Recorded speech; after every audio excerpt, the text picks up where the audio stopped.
আসসালামু আলাইকুম। Chair up presents chair প্লেতে সকলকে আমন্ত্রণ। স্প্যানিশ কোচ প্রেস কনফারেন্সে একটা কথা বলেছিলেন ম্যাচের আগে যে মেসিকে তারা কোনো ম্যান মার্কিং করবেন না ইন্ডিভিজুয়ালি, তারা মেসিকে কালেকটিভ মার্কিং করতে চান। এর পেছনে কারণটা তিনি দর্শিয়েছিলেন যে আজ থেকে 21 বছর আগে তিনি যখন সেভিয়া যুবদলের কোচ ছিলেন তখন বার্সেলোনা যুবদলের সঙ্গে খেলাতে মেসিকে ম্যান মার্কিং করতে গিয়ে সর্বনাশ হয়েছিল। 4টা গোল তারা কনসিড করেছিল, কারণ যাকে মার্কিংয়ের জন্য রেখেছিলেন 70 মিনিট পরে তিনি যখন ইয়েলো কার্ড খেয়েছিলেন তাকে বাধ্য হয়ে উঠে নিতে হয়েছিল। এরপরে লিওনেল মেসি একাই 4টা গোল করেছিলেন। এই ম্যাচটাতেও স্প্যানিশ কোচ তার সেই ট্যাকটিক্স অনুযায়ী, যেটা তিনি প্রেস কনফারেন্সে বলেছিলেন যে মেসিকে ম্যান মার্কিং না কালেকটিভ মার্কিংয়ের ফাঁদে ফেলেই মেসিকে আসলে পুরোপুরি আটকে রেখেছিল স্পেন, এবং মেসিকে একেবারেই তারা আসলে খেলতে দেন নাই। এবং যেহেতু মেসি খেলতে পারে নাই, পুরো আর্জেন্টিনা টিমটাই একদম নিষ্ক্রিয় ছিল। তারা যে কাজগুলো করেছে মেসির এগেনস্টে, সেই কাজগুলো যদি আমরা একে একে একটু খেয়াল করি, সর্বপ্রথম একটা ছবি আমি আপনাদেরকে দেখাতে চাই যে যখন গোলকিপার এমি মার্টিনেজের পায়ে বল, আপনি খেয়াল করে দেখবেন যে স্ট্রাইকার এমি মার্টিনেজকে এমনভাবে প্রেস করছেন যাতে এমি মার্টিনেজ বাঁ দিকে বলটাকে পাস করতে বাধ্য হন, সেটা লিসান্দ্রো মার্টিনেজ হোক কিংবা বাঁ দিকে ট্যালিয়া ফিগো আছেন তার দিকেই হোক, ওই দিকেই পাস করতে বাধ্য হন। তার মানে স্পেন শুরু থেকেই চেষ্টা করেছে আর্জেন্টিনা যাতে তাদের পাসিং লেনটা বাঁ দিকে রাখে, কারণ ডান দিকে লিওনেল মেসি আছে, ডান দিকে লিওনেল মেসির কাছে তারা পাসিং লেনটা ব্লক করতে চেয়েছে। দ্বিতীয়ত যে ব্যাপারটা সেটা হচ্ছে মেসির সামনে পাসিং লেনটাকে তারা একটা পুরোপুরি ব্লকিং জোনের মধ্যে রেখে দিয়েছিল। বিশেষ করে আমি যদি রদ্রির কথা বলি, রদ্রি এবং ফ্যাবিয়ান রুইজ এই দুইজন পজিশনাল শিফটিংয়ের মাধ্যমে মেসির সামনের পুরো স্পেসটার পাসিং লেনটাই বন্ধ করে দিয়েছিলেন, যে কারণে দেখা যাচ্ছিল যে রদ্রিগো দি পল বলি কিংবা ম্যাকঅ্যালিস্টার বা এনজো ফার্নান্দেজ বলি, কেউই ওই জায়গা থেকে স্পেনের পজিশনাল ফুটবলটাকে ভাঙতে পারে না এবং মেসি পর্যন্ত বলকে একেবারে পৌঁছাতেই পারে না। সেই জায়গাটা তারা একটা শিল্ড তৈরি করে রেখেছিলেন যাতে মেসি পর্যন্ত বল না আসে, অর্থাৎ একটা কাভার শ্যাডো তৈরি করে রেখেছিলেন।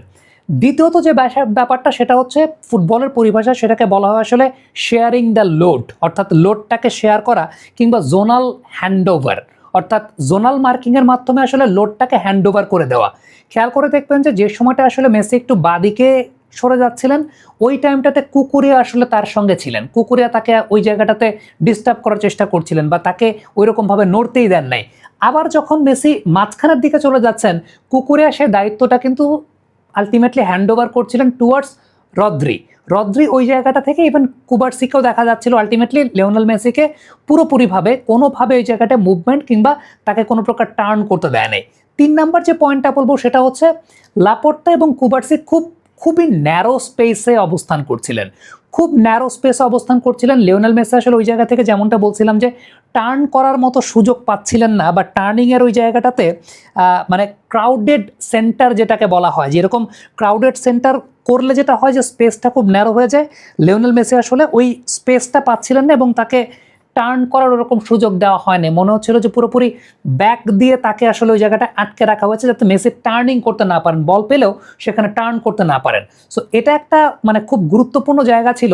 সবচাইতে ইম্পর্টেন্ট যে ব্যাপারটা পাসিং লেনটা বন্ধ করে দেওয়া, এবং স্পেন আসলে সত্যি কথা বলতে কাউন্টার প্রেসিংটা এত অ্যাকুরেটলি করেছে, এত ভালোভাবে করেছে, আর্জেন্টিনাকে পুরোপুরি আউটপ্লেড করে দিয়েছে। খেলাটা আসলে শেষ হয়ে গেছে, বল যখন এনজো ফার্নান্দেজ, রদ্রিগো দি পল কিংবা ম্যাকঅ্যালিস্টার ওই রকম জোনটাতে ছিল, তখনই 5 থেকে 6 সেকেন্ডের মধ্যে স্পেন আসলে আবার পজিশনটা দখল করে ফেলেছে।